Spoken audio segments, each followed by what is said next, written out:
warahmatullahi wabarakatuh.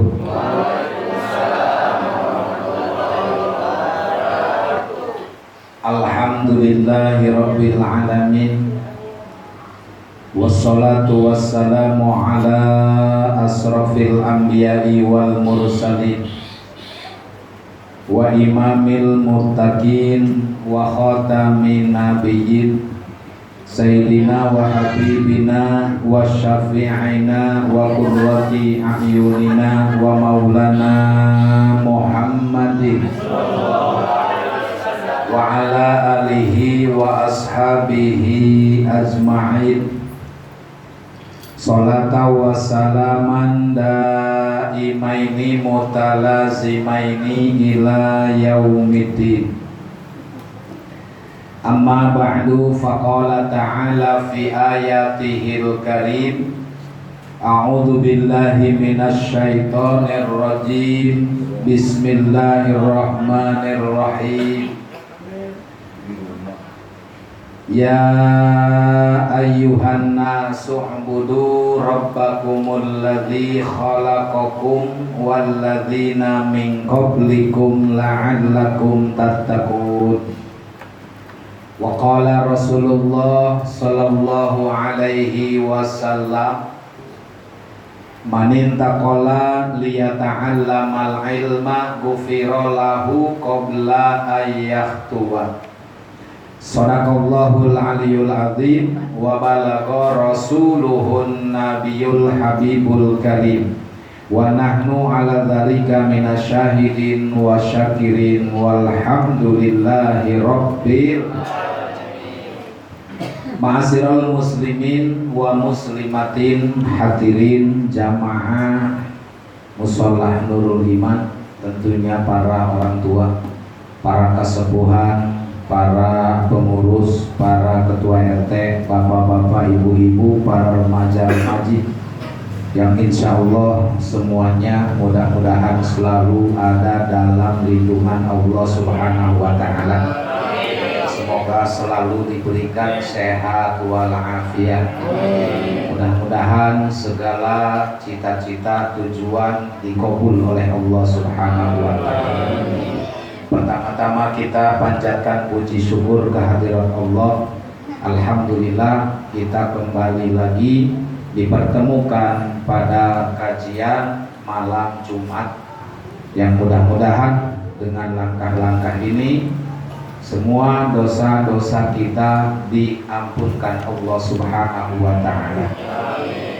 Salawat salam tetap tercurah terlimpah keharibaan junjungan kita Kangjeng Nabi Muhammad kepada keluarganya, para sahabatnya, para pengikutnya, dan kepada seluruh umatnya yang selalu kita nantikan dan kita rindukan syafaatnya di yaumul qiyamah. Amin ya Allah ya rabbal alamin.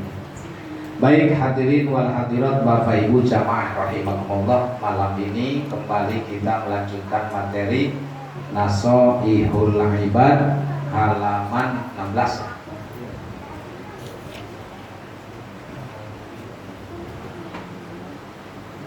Halaman 16, makalah ketiga paling bawah ya. Cuman sebelumnya saya mohon maaf kepada Bapak dan Ibu, untuk malam Jumat besok saya izin libur.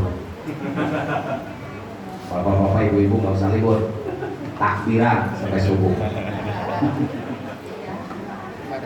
Kembali kita membuka makalah yang ketiga. Bismillahirrahmanirrahim. Bismillahirrahmanirrahim. Allahumma ftah alaina. Allahumma ftah alaina. Bihikmatika. Bihikmatika. Wansur alaina. Wansur alaina. Rahmataka. Rahmataka. Ya dzal jalali wal ikram. Ya dzal jalali wal ikram. Allahumma ftah lana. Allahumma ftah lana. Bifutuhil arifin. Bifutuhil arifin. Allahumma rzuqna. Allahumma rzuqna. Ilman nafi'an. Ilman nafi'an. Rizqan wasi'an. Rizqan wasi'an. Halalan thayyiban. Halalan thayyiban. Amalan maqbula. Amalan maqbula. An Abi Bakr Siddiq An Abi Bakr Siddiq radhiyallahu anhu radhiyallahu anhu man dakhalal qabra bila zadin maka annama raqibal bahra bila safinatin qala sallallahu alaihi wasallam mal mayyitu fi qabrihi illa kal ghoriqi al mugawwisi an umaro radhiyallahu anhu anna nabiyya sallallahu alaihi wasallam qala li Jibril alaihi salam sifli hasanati umaro faqala lau kanatil biharu midadan wasyajaru aqlaman lama hasortuha faqala sifli hasanati Abi Bakrin faqala umaru hasanatun min hasanati Abi Bakrin izzu dunya bil mali wa izzul akhirati bi solihil a'mali an Utsmana radhiyallahu anhu hammud dunya zulmatun fil qalbi wa hammul akhirati nurun fil qalbi. Beberapa makalah sudah kita baca, tinggal kita bersama-sama mencari tahu, memahami apa yang ada di dalam makalah hadis tersebut yang baru saja kalimat dan kalimatnya kita sudah baca bersama. Yang mana makalah yang ketiga ini adalah yang disampaikan oleh Abu Bakar Siddiq radhiyallahu anhu. Abu Bakar adalah Amirul Mukminin, Khalifatul Ula. Jadi raja Islam, pemimpin Islam yang pertama setelah wafatnya Kanjeng Nabi Muhammad SAW. Maka beliau melanjutkan kepemimpinan di Madinah. Walaupun semua umat Islam dalam keadaan duka yang sangat dalam pada saat ditinggalkan oleh Rasul. Maka oleh karena itu, dengan kesepakatan bersama, tentunya Abu Bakar meskipun dengan berat hati, beliau memimpin menjadi pemimpin umat yang pada waktu itu adalah di mana Abu Bakar As-Siddiq sebagai ditunjuk memimpin umat Islam, maka disebut Khalifatul Ula, khalifah yang pertama. Ya. Walaupun memang tidak begitu lama, ya. Tidak begitu lama, hanya beberapa tahun, ya, menjabat sebagai khalifah karena langsung tidak ada umur. Nah, sehingga kepergiannya Abu Bakar disambung khalifah yang kedua, yaitu Sayyidina Umar bin Khattab. Makanya cuma 18 bulan 10 hari yang dijabat oleh Abu Bakar As-Siddiq. Akan tetapi Meskipun waktu yang sangat singkat, alhamdulillah, ya, berkembang Islam yang dibawa oleh Rasul, kemudian dibina oleh para sahabat. Makanya kata Nabi, alaikum bisunnati wa sunnati khulafai rasyidin. Ikutilah sunnahku dan ikutilah sunnah para sahabatku ba'da wafat, setelah tidak adanya aku. Artinya setelah wafatnya Rasul, umat Islam harus mengikuti jejak apa yang dibawa oleh para sahabat. Makanya jangan sampai kita mengatakan apa yang tidak dikerjakan oleh Nabi lalu dikerjakan oleh umat Nabi itu bid'ah. Belum tentu. Ya, tidak semua yang dikerjakan oleh umat adalah langsung dari Nabi. Tetapi ada juga pekerjaan yang diamalkan oleh umat itu adalah sunnah yang dibawa oleh para sahabat, karena sudah diinstruksikan oleh Nabi dalam sabdanya tadi, ikutilah sunnahku, ikuti pula sunnah khulafai rasyidin. Min ba'di, setelah tidak ada aku. Gitu. Ya. Artinya Rasul sudah mewasiatkan kepada umat agar konsisten mengikuti sunnahnya dan sunnah yang dibawa oleh para sahabatnya. Maka kalau kita bicara tentang bid'ah itu jelas, kalau bicara bid'ah mah memang bid'ah. Akan tetapi jangan sampai memvonis bahwa bid'ah itu dolalah dan setiap bid'ah masuk ke dalam neraka jahanam. Na'udzubillah min dzalik. Ya. Di zaman Kanjeng Nabi belum ada bentuk Al-Quran. Tuh, berarti sekarang ada Al-Quran. Di zaman Nabi tidak ada. Berarti Quran pun kalau menurut bahasa bisa dikatakan bid'ah. Kenapa? Karena di zaman Rasul belum ada tulisan bersatu dalam satu Al-Quran. Seperti sekarang, begitu dibuka Fatihah, begitu dibuka Al-Baqarah, begitu dibuka Al-Imran, nggak ada. Tapi di zaman Sayyidina Utsman, khalifah yang ketiga, baru ada catatan Al-Quran yang dibukukan. Tuh, ya. Dan masih banyak yang lain-lainnya yang tidak ada di zaman Rasul, kemudian ada di zaman Rasul. Tidak ada di zaman Rasul, ada setelah tidak ada Rasul di zaman para sahabat. Bahkan makin kesini makin jauh dari keberadaan yang dulu tidak ada, sekarang ada. Semua itu. Waktu Kanjeng Nabi berangkat ibadah haji ke Mekah, naik mobil apa naik onta?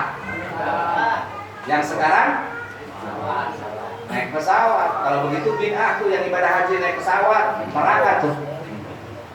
Bagaimana supaya tidak bid'ah? Harus naik onta, kan kamu orang angke modal. Zaman Rasul naik mobil tidak? Zaman Rasul ada kereta enggak? Ada pesawat enggak? Ada HP enggak? Ada radio enggak? Ada televisi enggak? Nah, berarti kalau enggak ada semuanya itu bid'ah. Termasuk badan kita semua ini muka-muka bid'ah. Kenapa? Di zaman Rasul belum ada wajah kita. Benar nggak? Nah, itu. Ya. Nah, maka oleh karena itu, ini yang disampaikan oleh Amirul Mukminin yang pertama, Abu Bakar Siddiq radhiyallahu anhu berkata, barang siapa yang masuk kubur tanpa bekal, seakan-akan dia mengarungi lautan tanpa kapal atau perahu. Kira-kira bisa dipahami nggak, Bu? Bapak-bapak bisa dipahami nggak? Insya Allah. Anak muda paham orang.